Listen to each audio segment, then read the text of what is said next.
la la la la la la la la la la la la.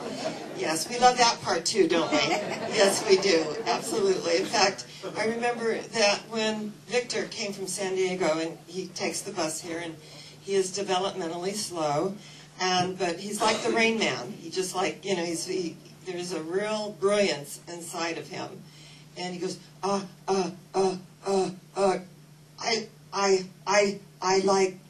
like the fa la la la la la la la la la la's. And I thought, you know what? It's perfect, isn't it? Life is so absolutely perfect. So I want to say good morning. Good morning. And welcome to Interfaith Spiritual Center Worldwide. I want to acknowledge our viewing audience as well, and we know that nothing happens by chance, that we have a divine appointment to be here, and that we are keeping our divine appointment. So if you're tuning in, if you've come, there's nothing like embracing energy with a heartbeat. As much as we love putting out our word on the internet and out on Facebook and on our website, we know there's nothing like the embrace. And that you support everything that is going out into the universe, every transformation when someone is truly touched and moved by our ministry. And every Sunday I get on Facebook a post that says, we're shut-ins, and we all go in to the recreation room to hear your message every Sunday. You don't know how much this means to us. So, you know, we know why we're doing what we are doing. I love our theme, The Power of Mastery. The text by Dr. Ernest Holmes, the founder of the Science of Mind movement, who was a mystic in our time. And this morning we are acknowledging the power of faith. If you have the faith as a grain of mustard seed, and you say to this mountain, this experience, this obstacle, remove hence, it does. Because with God, all things are possible. No matter what it looks like. For some of us, getting up this morning was an act of faith. Getting here was an act of faith. And to have, and I am known as the mustard seed lady, I give mustard seeds out. And I said, you only need that much faith. And they said, how much faith? There's nothing in this. I give these beautiful little containers. There's nothing in there. I said, look closer.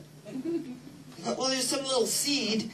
If you have the faith, just that much faith that you can't even see, that you can say to this experience, remove hence. And it does. Because all things are possible to them that believe. When we have that belief and that knowingness, not even the gates of hell shall prevail against us. Not even any outer circumstances shall prevail against us, because we know who we are. And at those moments that we falter, we reach out to someone else and say, my faith is faltering. Know the truth for me. We reach out to our ministry of prayer that is there, that is a constant in our ministry, that I call the very backbone of our ministry, that I reach out to myself when there are things that come up. And to have that amount of faith and to acknowledge the act of faith. I recently went to see the King's Speech. I thought Colin Firth did an absolutely fabulous job on portraying King George. And that Jeffrey Rush said that he turned the part down. He thought it was just like two middle-aged men getting together and, one kind of helping the other, but no big deal. And that he had to be called by Colin to say, this is powerful. This is about a man that doesn't know how to give a speech that's going to be King of England. This is a powerful role. And to put it out there for everyone who has an infirmity of any kind, that we are attracting to us our support team. We are attracting to us those. As we reach out, we know that the hand of the universe has already extended itself to us. Come unto me, all ye that labor and are heavy laden. I will give you rest. I will give you peace. I will give you love. I will give you all the health in the universe. Stretch forth your hand unto me. Stretch forth your life unto me. Because I am there. Do you need me? I am there. I am there. I am the constant in your life. Though you deny me, I am there. Though you turn around away from me, I am there. And that when we reach out and beyond our own little ego field of consciousness, there is a whole universe awaiting us. It is an act of faith, and believe me, coming to this ministry in Palm Springs, an act of faith for every person that has come to me and said that I am gay and I'm ready to come out to my family. Pray for me. That this is an act of faith to say this is who I am. That I am pleased and I love myself enough to share who I am with you. It is an act of faith to be born in a brothel, to be raised up, to be 96 years old and write a book from the cat house to the White House and serve as George. It's amazing. To serve as Gerald Ford's personal chef. And then to say, if I'd known you were so nice, I would have voted for you. 96 years young. And it's a fabulous book, From the Cat House to the White House. To come out and disclose that these were my humble beginnings. That I rose up as an act of faith out of that experience. That it is an act of faith every morning to say, you know what, I have a choice. We have an 85-year-old here, and he told me, you know, I wake up every single day in pain. And I know that I can take, you know, my meds and pain medication. But the pain somehow reminds me that I'm totally and completely alive and that I will move through this. And so I choose not to take those meds. I choose to experience my aliveness. And I'm on the planet. And I'm here to live my life. Do I use a cane? Yes. I bless the cane. Let's bless our support systems.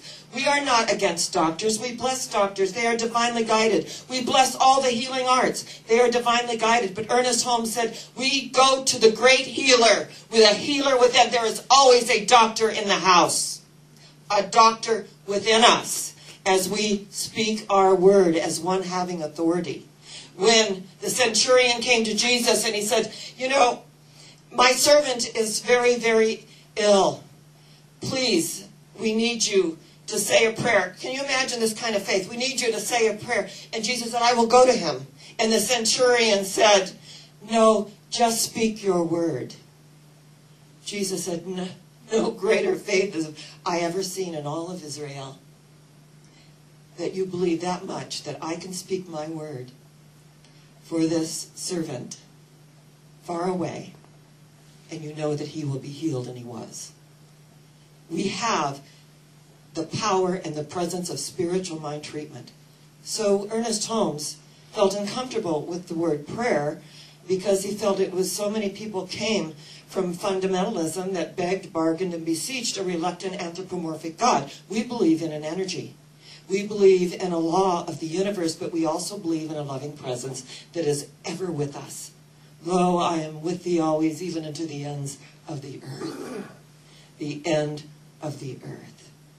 So when we speak our word, you know, we may go to our favorite chiropractor, our favorite acupuncturist, our favorite hairdresser for treatments.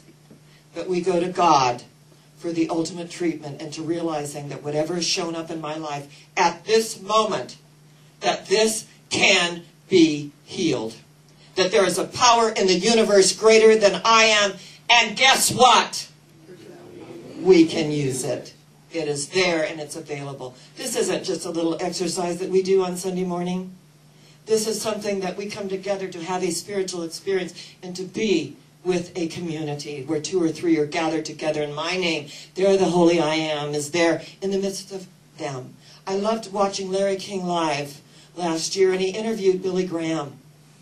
And he said, Billy, he said, you know, you've had an amazing career, and let me tell you, as a little girl, I sat in front of that television, and I watched Billy Graham, and I felt just healed, being in the energy that I could watch him on television, coming from a very abusive alcoholic home.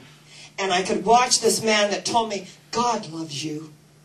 It doesn't matter what you've experienced, from whence you came, God loves you. Just know that. And Larry said, well, you've been pretty harsh through the years about the gay community. Do you still feel that way? He said, no, I do not. Now, this is real growth. He said, no, I do not. They're all God's children. And I would love, and then of course the question, what if your child was gay? He said, I would love him even more. Talk about the growth and the evolution of our planet.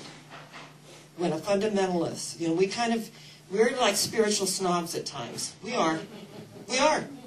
We know we've got all the answers and that we're much more sophisticated than Bible thumpers. But there is truth in the Bible and there is light in the Bible.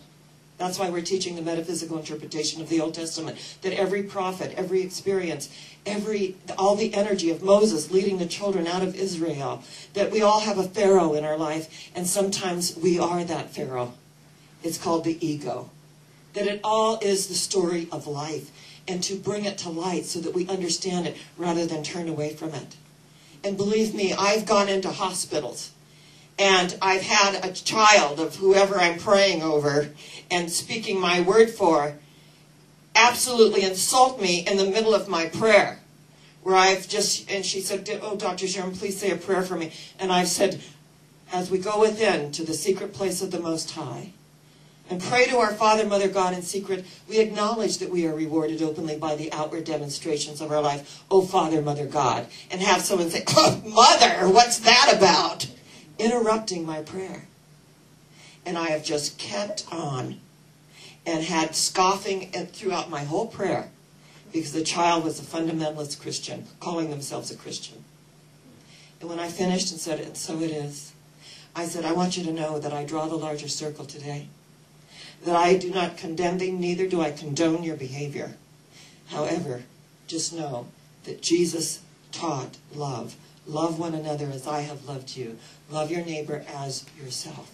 This is the doctrine of Jesus. He said, this commandment I give thee, that ye love one another as I have loved ye. Love your neighbor as yourself, which presupposes that we love ourselves, because I cannot love you any more than I love me. That's the way it works. And if we've called people in to beat us up emotionally, it's because we have some deep emotional need for self-punishment, and we need to get it handled, release it, and return it to its native nothingness from whence it came. And as we do this, it's an act of faith. It's an act of faith to stand up and extend ourselves to others and say, this is a way of life that works. He drew a circle that shut me out, but love and I had the wit to win. We drew a circle that took him in. And let me tell you, sometimes you've got to really work at drawing that larger circle, because sometimes the behaviors are pretty outrageous. Pretty outrageous. And as we draw that larger circle, recognizing, I'm not even going to go there. I'm not even going to go there. It doesn't serve me, and besides that, it's not about me. Didn't we love Bette Midler in Beaches when she said, oh, enough about me. What do you think of me? It's just, we always think it's about us. Some people go to the football game and they get in a huddle. Oh, my God, they're talking about me. We think it's about us. No, not. It's about whatever anyone is going through. If we have a negative charge on it, guess what? We have unfinished business. It's gotten our attention. I think it's an act of faith to have relationships come together and complete themselves, and we know that life will begin again. It's an act of faith when someone loses a loved one, and to say, yes, I can start over with another person. It's an act of faith every time that we draw that larger circle and we realize at the very deepest level that everything that we invite into our energy field, we have drawn into that energy field, and to look at it and to grow and to unfold and to realize as long as we are here, there is work to be done. Even the 105-year-old woman looking in the newspaper, and she says to her son, oh, little Molly, who was only 70, passed away last week. Oh, my God, why doesn't the good Lord take me? And her son said, well, Mom, the good Lord still has work for you to do. She thought for a moment, she goes, well, I'm not going to do it. Well, okay, as long as we're here, there is work for us to do. And then my other favorite story is the 80-year-old, I think it was probably Jean, and she was, she had a little miniskirt on and her boots, and her little backpack full of boots, and she saw this old lady come up, and she was waiting at the light too with her little scarf and her groceries. And she turned and she said, I used to be old once. But it just wasn't my cup of tea. I made a new choice. I made a choice to live my life, to open the larger circle, and to step through it. Now, it's interesting. I was taking Bikram's yoga in the Coachella Valley, and it was interesting. I would go to the class, and this teacher was always negative, talking about the news, and here we're doing yoga, and she's talking about every negative thing in her life. And I took her aside, and I said, this really doesn't serve the class. I said, we're here to, develop the energy, the chi within us, the sacred space, and to work on ourselves, and to be in sacred space. And, she was very defensive. It wasn't very well received. And people started leaving. And I said, you notice that they're leaving? And they would tell me, she's so negative. And I said, I really love coming here, and I want you to know that's why they leave. She goes, well, let them. Let them. I said, well, they are. They are. And so finally, I mentioned about the restrooms, and that if the health department came out, she would be in trouble. So let's get this handled. And she said, then just leave. I said, that's an invitation? All right, I got it. I really got it. And so I ran in to Bloom in the Desert. They had this great cabaret to raise funds. In fact, they raised that evening at Leon's $15,000 through their silent auction and their tickets. And it was a beautiful show. I told Reverend Kev that it was a fabulous show. In fact, we only steal from the ones that are doing a good job. So, I said to Fleet, go get some of those singers and we'll do, have them over with us. And Fleet knew them all. We only steal from the best. So it was interesting because I ran into a yoga buddy. We didn't recognize each other at first with our clothes on, but then we did, looking so dressed up.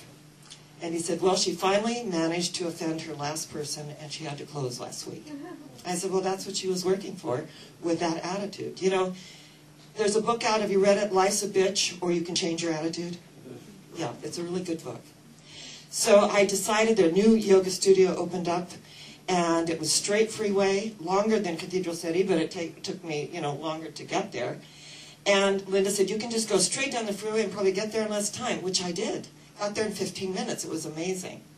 And I went in and I said, in your ad, you said that there's a discount for really old people and flexible people. And so there was one other thing. And I said, I don't like to really refer to myself as old people, but I am over 65.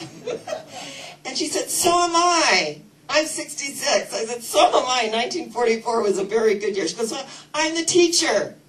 I said, that is fantastic. And everyone was so welcoming and so wonderful. And I went in and I said, I want you to know I'm really scared.